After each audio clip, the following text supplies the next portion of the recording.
Okay, terrific. Dean, back to you. You were doing introductions, please. Yes, before we got unceremoniously dumped, and I don't know if it was me talking or not that caused that. But thanks, folks, for coming on back here. Like I said, 20 years in product, 10 years before that in engineering, work with a lot of data, AI, natural language processing, and a host of other fun. Um, and with that, I'll hand this off to Dan.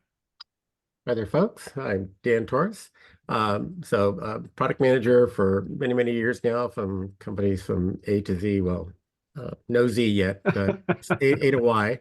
So from Apple, Yahoo, and then recently I just left Google to start a project on my own, but have been delivering a variety of products, and then most recently, obviously, in search and AI as well. So welcome to. I'm glad to be here, part of this group. Fantastic. Thank you, Dean. And then Jason, would you please introduce yourself? Sure. Hey everybody. So I'm Jason here. I've been doing data governance for, I guess, since before it was called data governance. I was formerly at ThoughtWorks, where I was a subject area lead for data governance for the North America region. I retired, and then they gave me the title emeritus, so that's why it says that. Since then, I've just been sort of a data governance gadfly, giving my opinion when asked. And today I got asked, and I get to talk today about my experience in governance ethics and governance frameworks for AI, which was just becoming a big deal right when I retired. So very happy to be here. Thanks for inviting me. Excellent. Thank you. Thank you, Jason. And again, my name is Ken Fian. I'm the VP of product at Productside. I've been at Productside for about 7 years, but I'm a career product manager. Dan and I worked at Apple at Apple in the 90s, and we learned product management together. I went on and learned Agile at Intuit. And then I worked at about 10 different startups throughout that, and I'm a happy product manager person. Excellent. Okay, so we have an experienced panel of both people with experience with product management and with artificial intelligence and with governance, and I look forward to a great webinar on this particular situation here. Hey, this webinar is part of a series webinars that we put together for the product management community. We are in that community as a series of product management experts. We do training and consulting at a company called Productside. Productside is Reborn 280 Group. So if you've heard of us in the past as the 280 Group, just recognize Productside is just simply the same company, new branding, and with some new ideas about helping product managers transform. So we do training and transformation. We have complete solutions for transformation of product management teams. We help large clients and small do better, and we do that. This is meant to be a webinar for the product management community. We have a community of product managers here. There will be a formal Q&A towards the end of this particular session where we open up the mic, but we want to see your questions posted in the chat session all throughout the issue. We want this to be interactive and work for you. So please, during the webinar, understand that we will be collecting your information and incorporating them and trying to get them to this group of esteemed panelists. Please connect with Productside on LinkedIn. This will get us to more. This will help us get in touch with you with more information and more resources about how we can help make the product management community more successful and more effective. To that end, let's go ahead and talk about how this hour is going to be structured. First up, we've got 4 general sections of this particular hour. First of all, we'll talk about the topic. What is AI governance and why is it important? We'll talk about that. Next up is we will have a panel discussion about governance and product management. We've got some questions to toss to the panelists. We'll do it during that particular time. We'll probably make that work perfectly. Third point is we'll talk about some successes and some failures about AI governance in the process. We've got some cases to talk.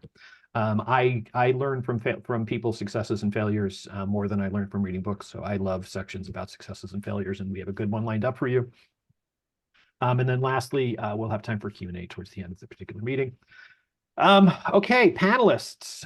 We are in section number 1. What is AI governance and why should a product manager care about this particular situation? Before I turn this over and stop talking, I, of course, did an AI query on what is AI governance and why should a product manager care. I typed it into Gemini, and what I got back was artificial intelligence governance is a collection of policies, laws, and regulations that govern and use development and deployment of artificial intelligence. It aims to address issues such as fairness, security, privacy, accountability, and transparency. So question number 1 for the panelists is that a good definition of governance, and what should governance mean in terms of artificial intelligence? Dean, break the ice. Oh, sure. All right. I was gonna, if No, I I was going to say, let Dan go first. I think I Yeah. got my own. All right, just pithy real quick. little Actually, comment here. I had just listened to a podcast with Jason on, and actually he has I think a good definition where he talked about it as being really about people. And I wanted to see if you wanted to expand on that, because I think part of this is these are the rules, these are kind of the definition, but it really comes down to kind of the body, the people that actually drive this. Well, thanks, Dan. I think you doubled the viewership of that podcast just by doing it. I really appreciate it. Hopefully it'll generate some, revenue there. But yes, I do believe that people and governance, actually the word governance refers to the people part of um, any data management system, including AI-driven data management. And the people part includes the process policies and people that do the monitoring and oversight and overwatch. And that's where the ethical frameworks and morality, that is the adherence to social mores and norms, comes in. And if you stay to the right side of that, what is a societal norm at that moment, you're got a pretty safe bet that you're not going to be violating anything that's going to attract a lot of attention. So yes, the people part is important. I think this is a pretty good definition. It's missing a little bit, couple of things in here, but it's given that it's an AI generated query, I think it's a good place Yeah. to start. And I think Jalitha added a comment about budgeting. I can't disagree with that. I would add to both Dan's and Jason's point about being the people part of that with a little bit of a story from my past. I was working on a product in a what would you call highly regulated space, and I was getting a lot of down pressure to deliver at the expense of certain best practices with regards to that. And I said, I am willing to engage in future hostage negotiations. I am willing to sit there and have a conversation, but a couple things. I'm not willing to endanger our customers, and I'm not willing to get a free vacation from the federal government once they find out that I endangered our customers here. And I don't think it would have done the brand any good in the long term, because the long play is always the best. So that's me rounding out the personal side of that from both sides of a product management point of view. Wasn't good for the customers, not going to be good for me, my resume either. And I just wanted to add one. The reason why I wanted to lead with that insight from Jason was about people. Product management obviously is a team sport. It's one of these things that you need other people. There's other people that are involved in it, and so it is going to the right authorities, going to other folks, and then of course as a product manager is how do we make the right requirements, right trade-offs, right recommendations, et cetera. So I think that's kind of an important part. It's not just something that is some amorphous entity. It is really then other people and other experts within your organization. And if you don't have those, it's finding those people and being able to make sure that you can then bring AI in responsibly. Yeah, that's a great point too. Getting the right people in the room there. I mean, I tell people, I said, once you get into AI, your first stop probably shouldn't be with architecture, probably shouldn't be with engineering. It probably should be either, depending on the conversation you'd have first, is legal, compliance, or finance. You need to, those are, in any AI conversation, those need to be your first 3 stops before you start talking to other people. Exactly. Hey, just to the panel, what's the role of the product manager in governance? Why is the product manager more responsible for making this right than any other team? I almost want to hear from Jason on this, because you've had to haggle with the product managers, it sounds like, Jason, in your role of data governance. Yes, that is true. And it's definitely, unfortunately, it's sometimes it's an adversarial kind of conversation. As much as we try to avoid, like, we're all on the same team, we have the consulting company over here, which we're all part of, and then we have the customer, which we're trying to give the same solution to, or a solution to, that's reasonable and ethical and all that stuff. The first question we always spend a couple of weeks talking about, irrespective of who the product managers are, is what is a product? What is a data product specifically? And I would think, and I'm not in the data, I'm not in the product management space, so I'm always surprised that this is the first thing we talk about. Like this wasn't decided ahead of, like, for example, you company have a problem and it involves products, right? Data products. And Right. you hire this consulting firm to help you with said data products. I would think you'd already kind of know what a data product is before we get there, but I'm always surprised to find out that that is not true. Then again, I'm also surprised at how much of a wasteland the governance scene is when I arrive. Like Yeah. there's no virtuous cycles, there's no operating model, there's nothing. I'm like, how, that you guys make money is amazing to me. And Yeah. the cool part is there's so much opportunity here because you're already profitable. Just think of how much more profitable you could be if you just had these very basic things in place, like what is a data product? And then how are we going to manage this data product? Like, for example, how are we going to avoid within the line of business, because organizations have several lines of business, and I'm wrapping this up right now. Within an organization and within the multiple lines of business, there is a creation of negative externality. So, for example, one line of business will optimize for its own line of business and create data debt and send it downstream, including faulty in non-interoperable data products. How do you manage that? I'm sure the product management folk in the audience here have probably experienced that with customers themselves, but the governance people get involved in that part of the conversation. Excellent. Yeah, Okay. Last. I was curious on Dan's take, since we got the adversarial point of view first. Exactly. Since I'm the PM who would have to go talk to people like Jason and then have him say that. But I think a big part of it is also, this is, if you look at just basically AI is an ingredient. It's not really the end. It's, you're trying to create a solution, you're trying to create a benefit. But in the general model, this would also be, why is it important for PMs, is because it's part of the augmented part of the product. So it's something that kind of surrounds it. It has a lot of repercussions in terms of good and bad.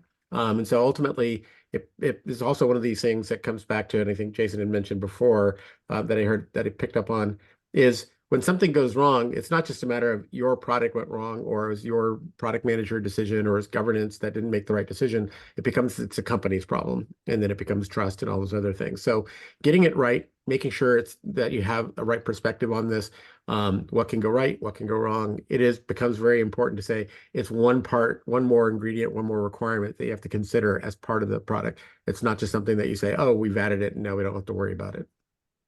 Yeah, I tell people, I get a little frustrated when I say, like, now AI enhanced, it's almost like they sprinkle it on like Parmesan cheese. And I think both of what I'm hearing both of you say is, let's get a holistic view. For example, we have this really good question from Christina Rudolph here. You spoke of AI, legal, and compliance, but what about users, customers, and DEI, and a few others? I mean, she talked about the importance of fairness and equitable, data, and I think we'll get into that, Ken, when we get into some conversation. So, Christina, we're going to get into some of those details, but I'll tell you right now, legal and compliance and finance are just three of many places. Why product management, which was the original question here, is, for me, we're in the middle of it all. So we're going to have conversations with legal compliance. We're going to have conversation with data governance and privacy. We are going to have conversations with ethical committees and ethicists if we have those.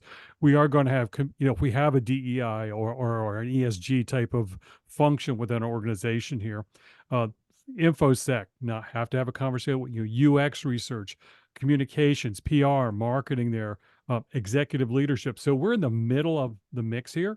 So when I spoke of those three, those would be the first three stops. Those would not be the only stops I would make along the way.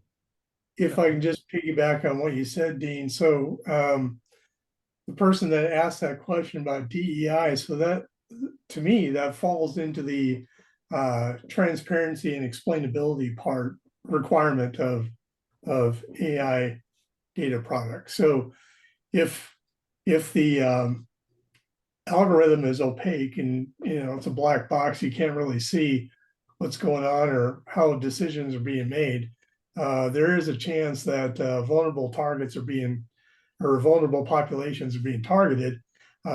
We all know this from American examples, but I'd like to make a reference to a paper that was published by the First Minister to the Prime Minister in the UK in 2011, Sir Francis Maude, and he published a paper called Unleash the Potential.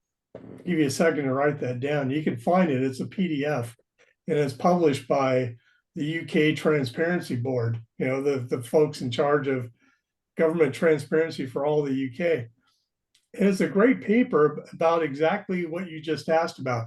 How do we ensure equitable treatment of people with automated systems? So anyway, Yep, I just exactly. wanted to piggyback what you said. Hey, last question before we move on. Is governance a time saver for product manager, or is governance a time sink for product managers? Is that directed at me? No, I'll throw it to Dean. I got Dean's percolating an answer. Let's go with Dean. Yeah, I think of the immortal words of Admiral Akbar for those who say it's a pain, because those who say, like, you know what, we're just going to deliver, break things and learn from there. And my response is, it's a trop. All right. You're going to, it's a pay me now or pay me later deal. Okay. Dan, any thoughts on this? Yeah, I mean, I guess to be trite, it's sort of a necessary evil, but it's an important ingredient that goes into the product and the experience. So just like you would think about, do I have actual UX designers or something in it? Of course, you would invest in those because it's part of the experience, even though the experience, it may not show off as highly as you would think. This is one of those parts of the experience, and it's one of the ones that's very critical. And to make sure also protecting the company as well, and all other things like trust, et cetera. So I think it's absolutely necessary. It may be a pain, but it's a necessary one. Keyword there is trust too, because there is a cohort of people out there that don't trust AI, or they trust it in some domains and don't trust it in others. All right. And so, I think, it would be a foolish move not to sit there and pull on that trust lever as a differentiator from competitive products who are maybe, getting things out a little faster, but a little bit more footloose and free. I agree. Excellent. Okay. Excellent. Okay. Let's move on to our first poll and continue this conversation going on here. Our first poll has the question of to our listeners, to the people in the audience, the attendants.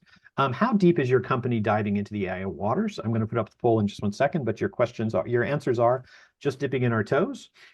You're wading in, you're swimming freely, you're diving in the deep end, or you're watching from the shore. I'm going to put the first poll up. And I would like you to, in the audience, please tell us a little bit about how your company is embracing or observing or committing to artificial intelligence. We have about 45 seconds to go on this particular poll, and I appreciate your thoughts here.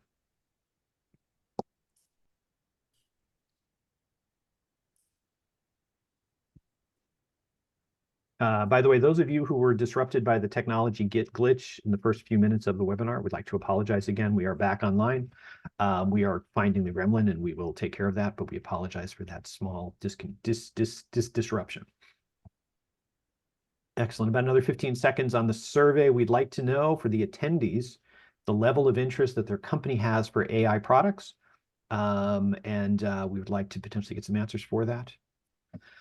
Dean, do I read answers? What's normal here? So normally with the poll down, you can, when you end the poll, you usually can share it on screen.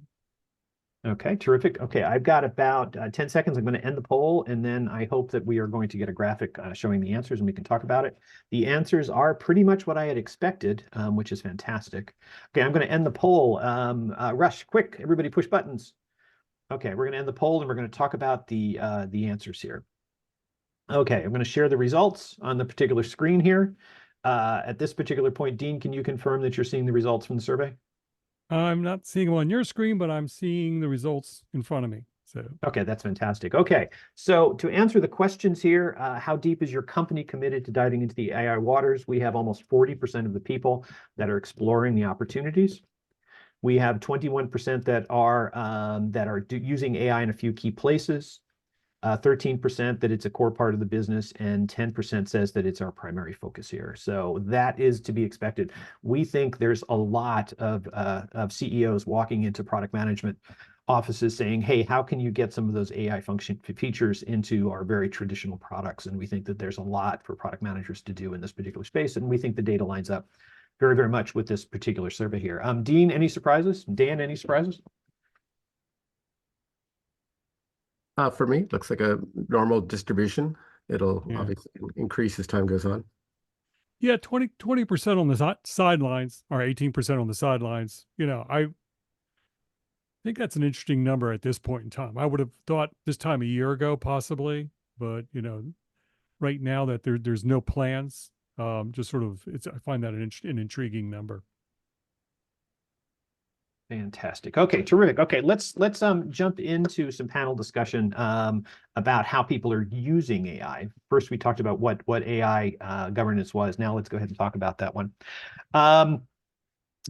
What does governance? Let's get back to a topic that we're starting to talk about. What do product managers need to know about governance, and where are the resources for them to be available?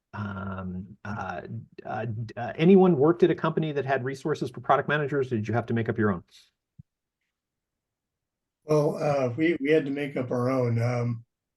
When I started at ThoughtWorks, we had a single slide in the whole company that explained what governance did. And I spent the next 3 years building up collateral and a library of resources. I found that working with the business development people, because they worked also closely with product managers, helped introduce the topic of governance. And we're talking about all kinds of governance, not just AI governance, but corporate IT and data. How does that work, and what drives those things beyond just compliance? Like how does governance, how is that an enabling service that ensures that there is sustainability in whatever it is we're delivering for the client?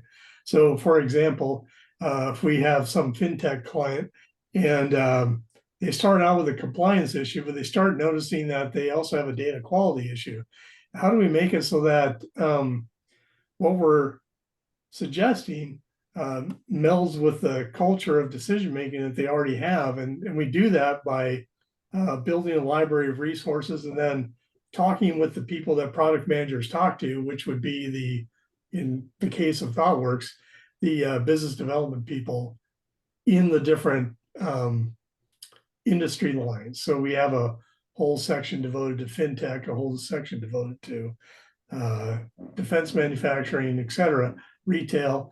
And we've worked with those folks to make sure that they understood where the resources were.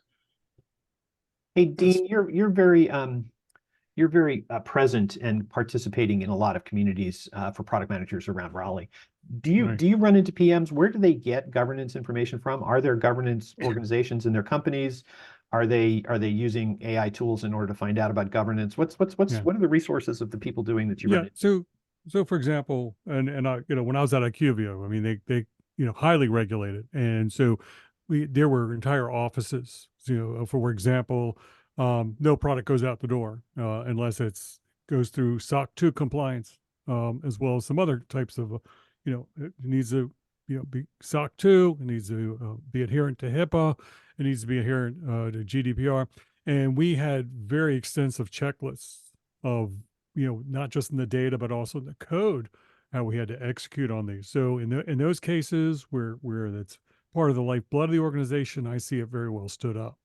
Other organizations where I've been with growth stage startups, it's a little bit depends on, like I said, who's leading the product organization, and what few people you might have in the organization that can speak to that.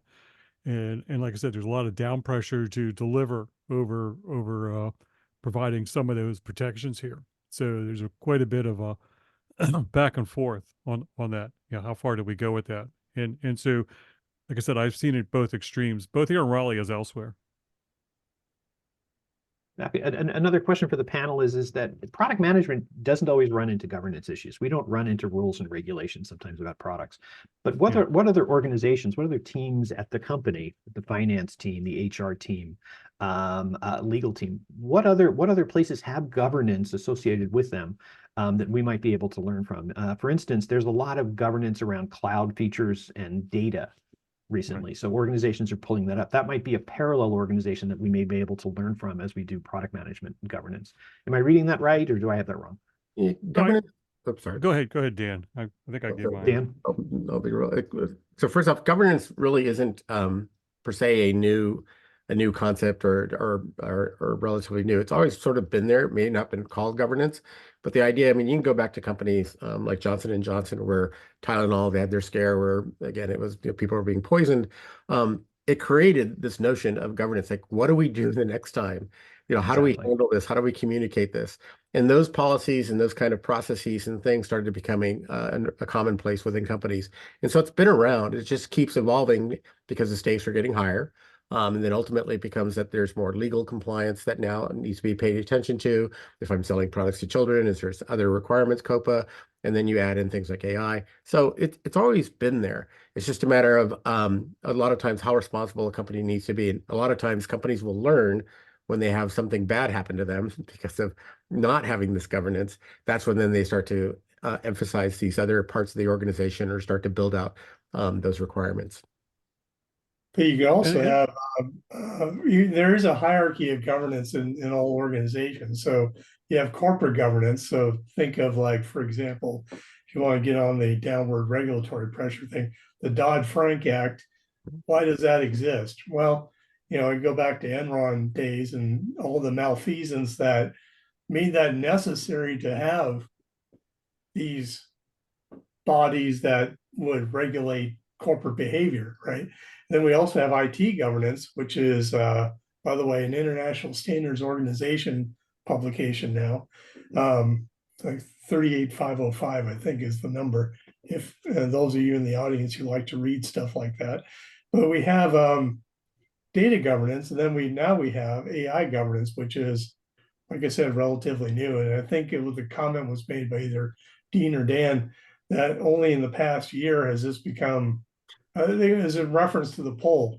A year ago, 18% would seem like a normal number of people on the sideline, whereas today it's not.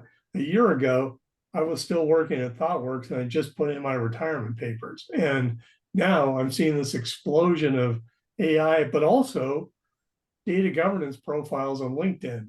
Like, I had no idea I had so much company. I think that's all happened last year or so, maybe 8 months.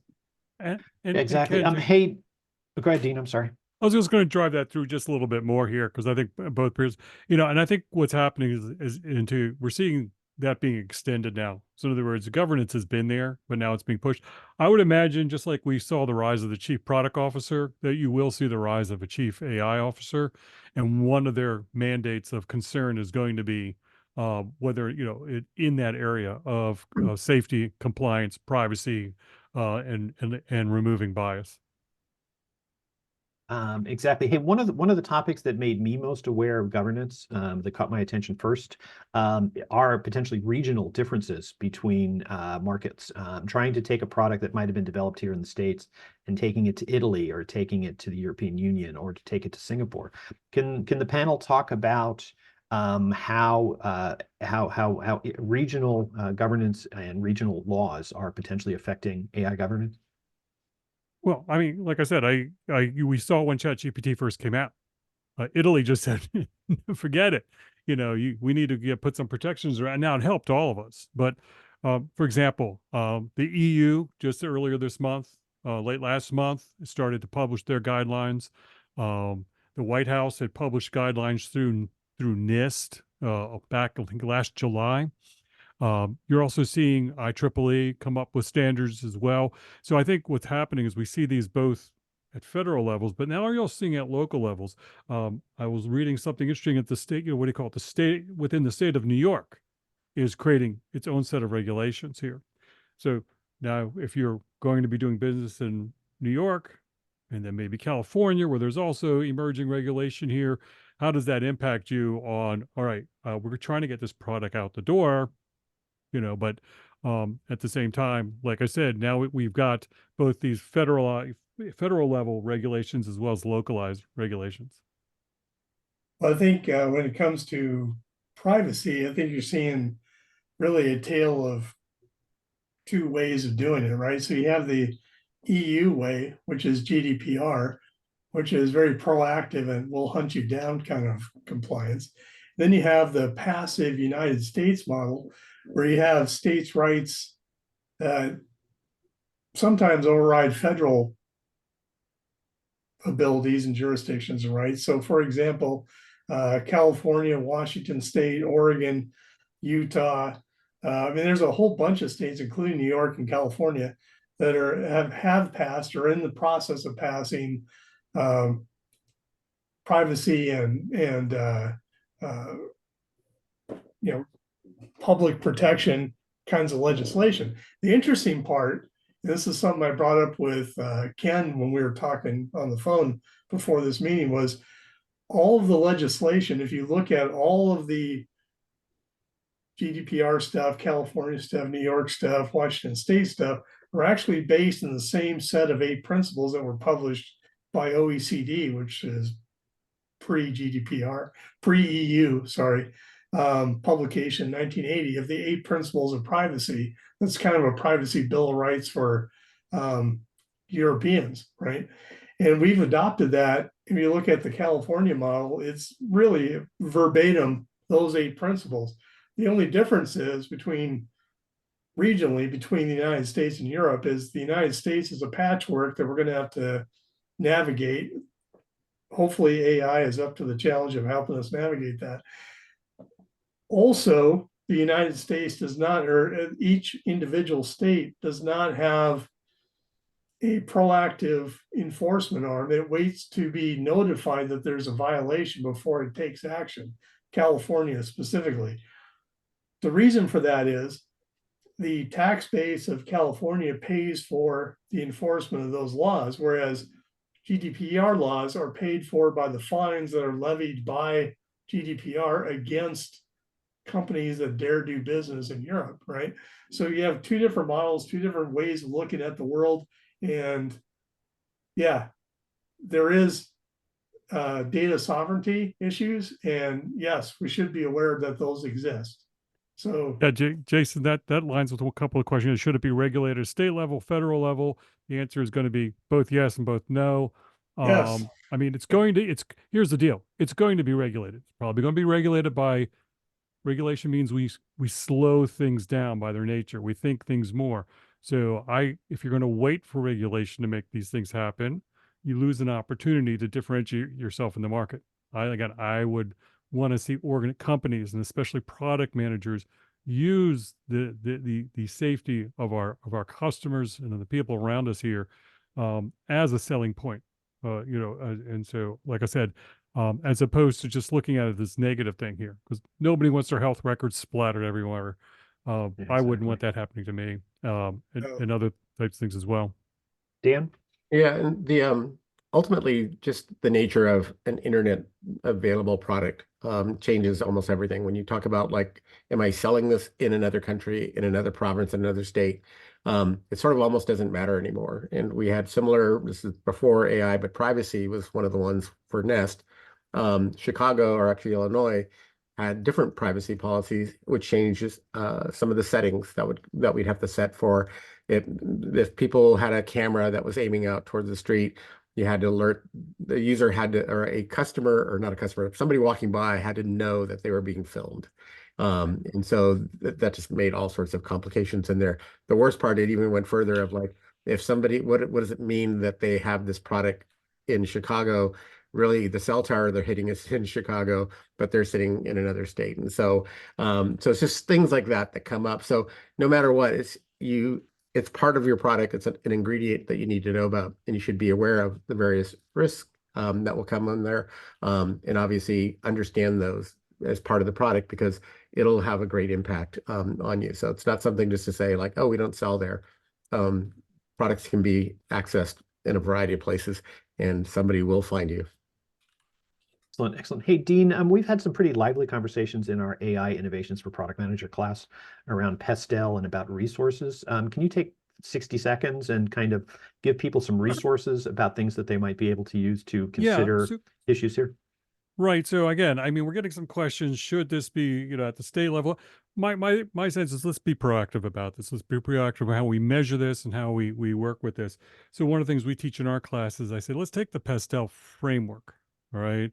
And what I mean by that framework, and then is, if you're not familiar with that, it's a framework that talks about political, economic, social, technological, environmental, and legal factors. Now, in the past, that's been used to show you where you can, potentially experience growth. What we're saying is take that model of those 6 areas and figure out 2 things. Figure out what you as a product manager need to act on right now with regards to your product, and think about what areas you need to put some telemetry on to watch. So, for example, if you know you're going to be expanding in the EU, then that's one of the areas you have to keep an eye on. There's a federal, a national election coming here in the States. Regardless of who wins, it's going to, spin up a spate of regulation. So within those 6 categories, you might want to start considering that there. And so use a framework like Pastel to say, all right, if I don't keep an eye on these 6 areas, and if I don't act on these 6 areas, then they are ultimately I'm going to become derailed in those areas. One of the areas, the things I was just been chatting about with Ken was like, maybe we need to create a AI nutrition label. So we talk about, what we do and so just instead of like carbohydrates, we talk about bias mitigation. Instead of talking about, protein, we talk about privacy measures we take.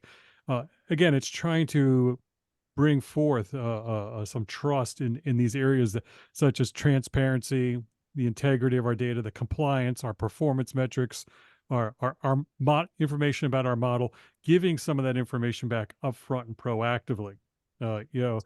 I use the term nutrition label because we all know what that means, but and that also then gives us a very fast way of saying, yeah, here are some of the touch points we measure our own compliance that we're willing to make transparent to you. So think about a nutrition label, think about a Pastel, think about incorporating what you learn from various standards like the EU guidelines, the IEEE guidelines, maybe the NIST guidelines to help frame that as well. Excellent. Yeah, there's ISO resources and there are IEEE resources on this particular topic available for Google.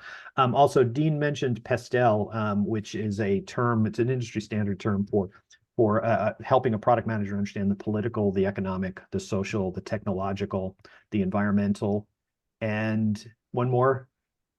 Yep. And yeah, what's the I L? put it out there. Yeah. The L is for legal.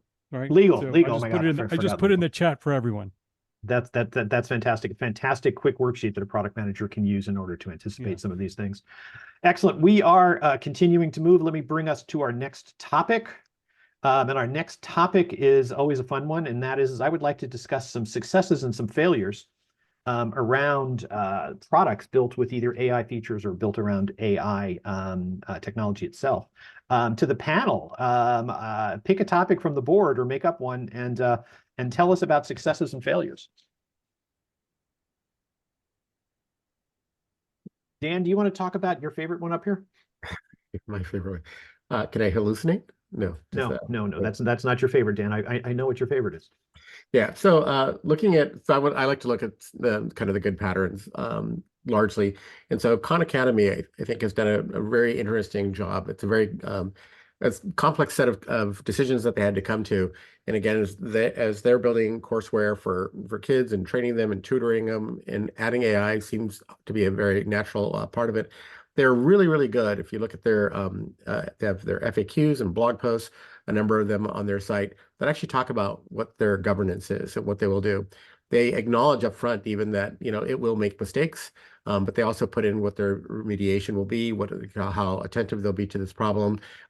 They also do some other things that when they put the product together, the training data, the supervised training data that they used extensively was built on their own data. It's from their labs, so it's sort of isolated, so they can kind of control it and monitor it. But again, with AI, no amount of monitoring will be enough, because it'll always, that's the nature of AI. It's not just about the edge cases like most products you can test for.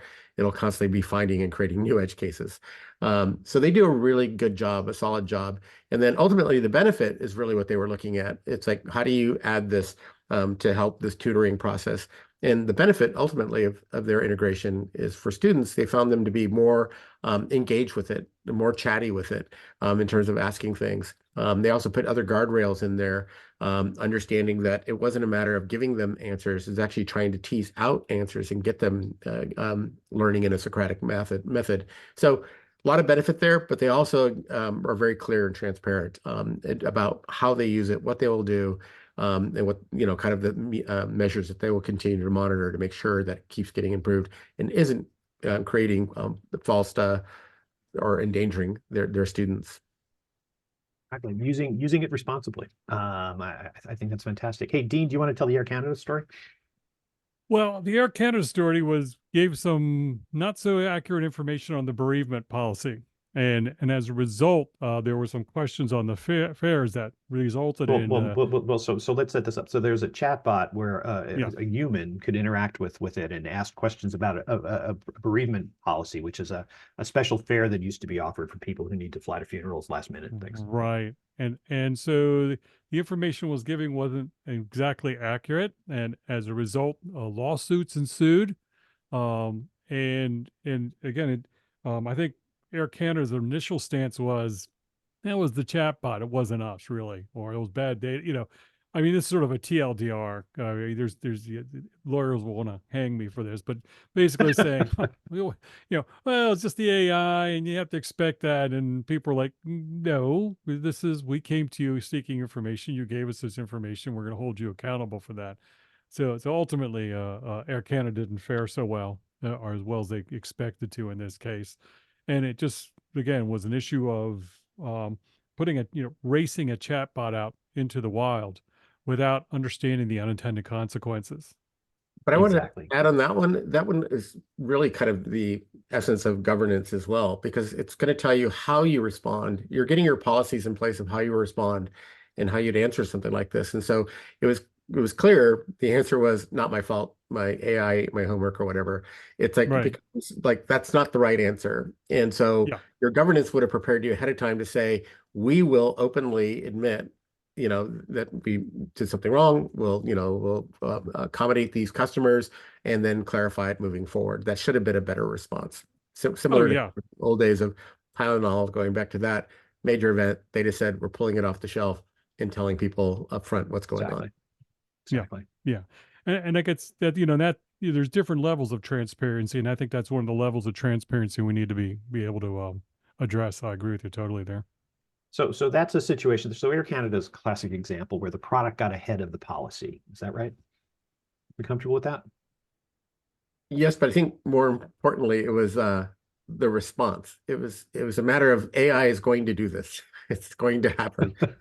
So it just becomes that you will not catch every case, and so you just have to have a ready policy, answer, response, etc., that will satisfy customers and keep them trusting your product and trusting you. Exactly. Hey, we've got time for one more. Hallucinations, cruise, or a small chatbot in New York City that is advising people on how to break the law. Really? I'd like to hear about the New York City chatbot. Well, the story is that it sucked up data from the internet, and what the internet had was as many tips about how to get around a regulation as it was to abide by the regulation. So the chatbot helped. So there was just as a counterpoint to this chatbot advising people how to break the law. New York City used to have a permit enforcement person named Mike Flowers who headed up their, they had a predictive model. This was about 10, 15 years ago. But this guy used LiDAR data to detect small business violations of permits, like, for example, garbage dumpsters and stuff being parked in the wrong place, etc. And they were able to make that program self-sufficient. Don't recall any AI. I do recall LiDAR, and I do recall a bunch of an army of analysts looking at data to start to build predictive models about where there were likely areas of permit violations. I'm just wondering, I guess he must have left and gone off to do something else. And I'd really love to know which department created the chatbot. Excellent. Excellent. Okay. Let's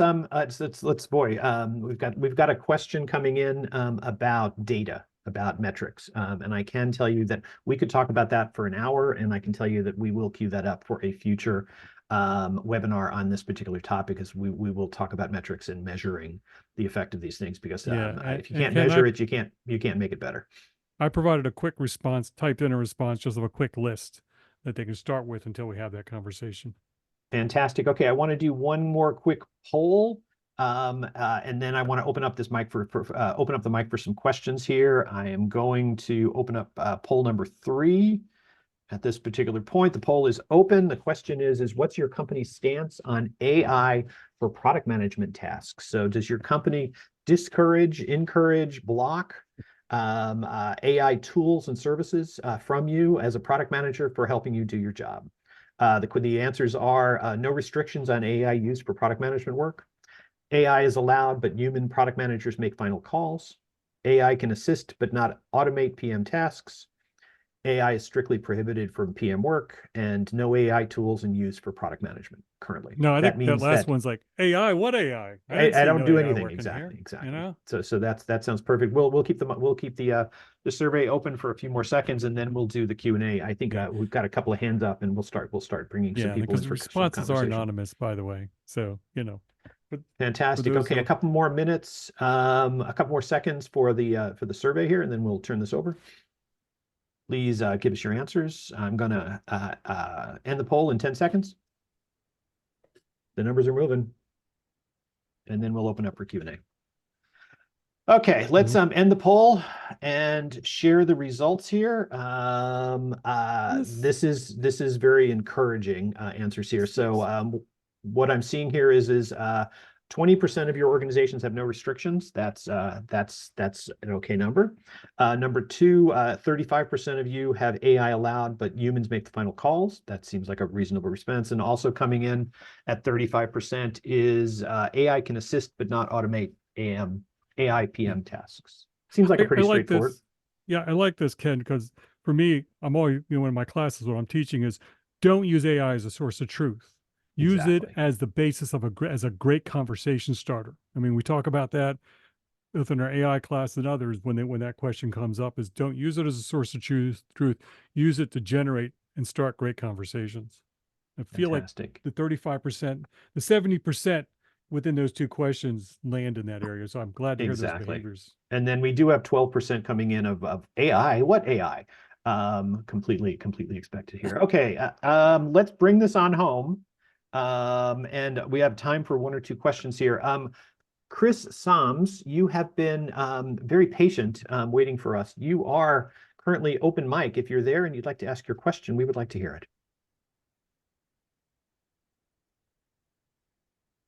Chris, are you there? Dean, can you queue up one of the written Q&As next, please? Yeah, I think we haven't started involving AI in our product. What should be the starting point? I think that's an interesting question here that we'd answer. what should be that starting point? So my answer would be first off, what is it doing? Why do you need AI? Will it actually benefit the Excellent. product?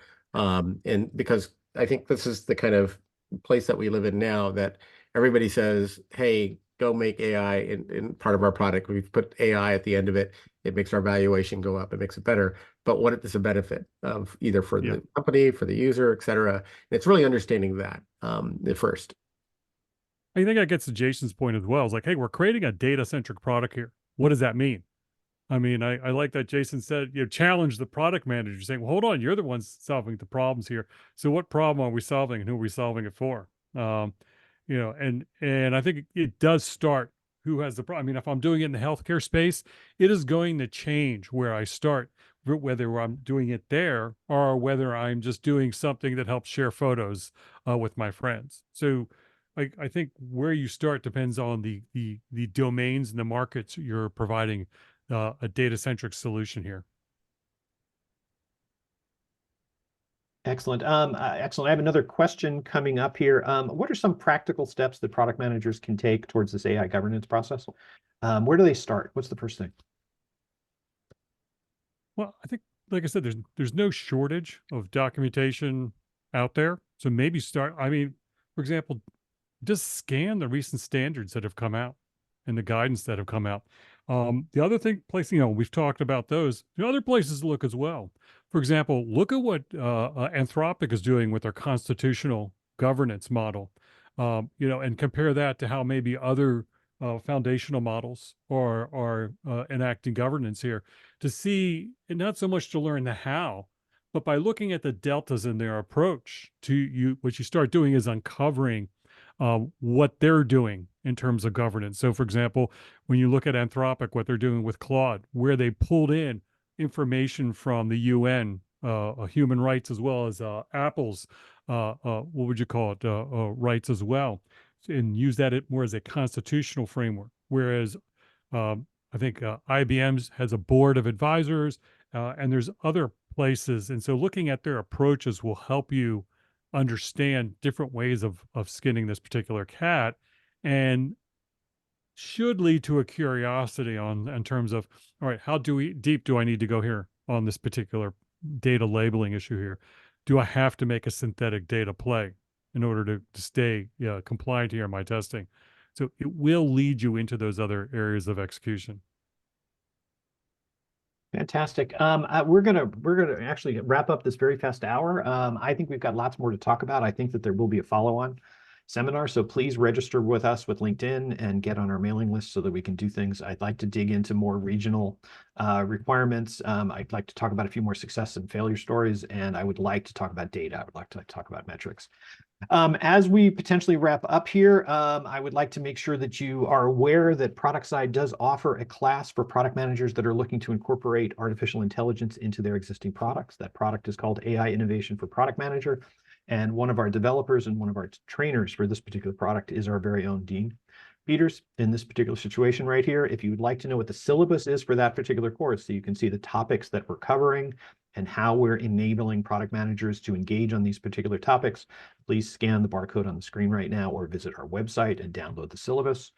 We have upcoming courses from Productside. We have optimal product management courses coming up on May 7th. We have AI Innovation for Product Managers courses coming up in both May and June. We would like to potentially get you signed up. We also have self-study courses if you don't want to do our instructor-leds.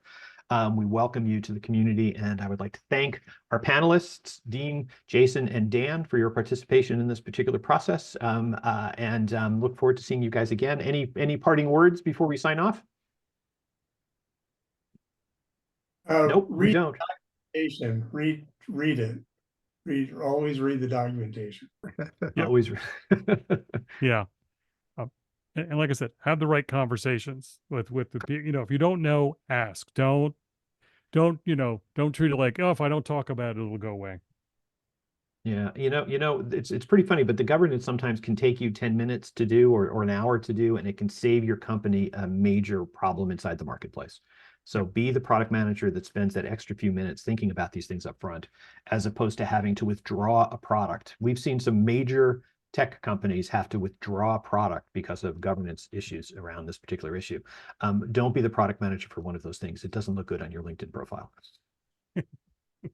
Excellent. Thank you very, very much to our guests. Jason, thank you so much. Dan, Dean, thank you. I look forward to seeing you at our next webinar. If you have any questions, please visit us at Productside. And this webinar will be available as a podcast, as something you can listen to in the future. Thank you all very, very much. Have a wonderful day. Thanks, Vic. Cheers.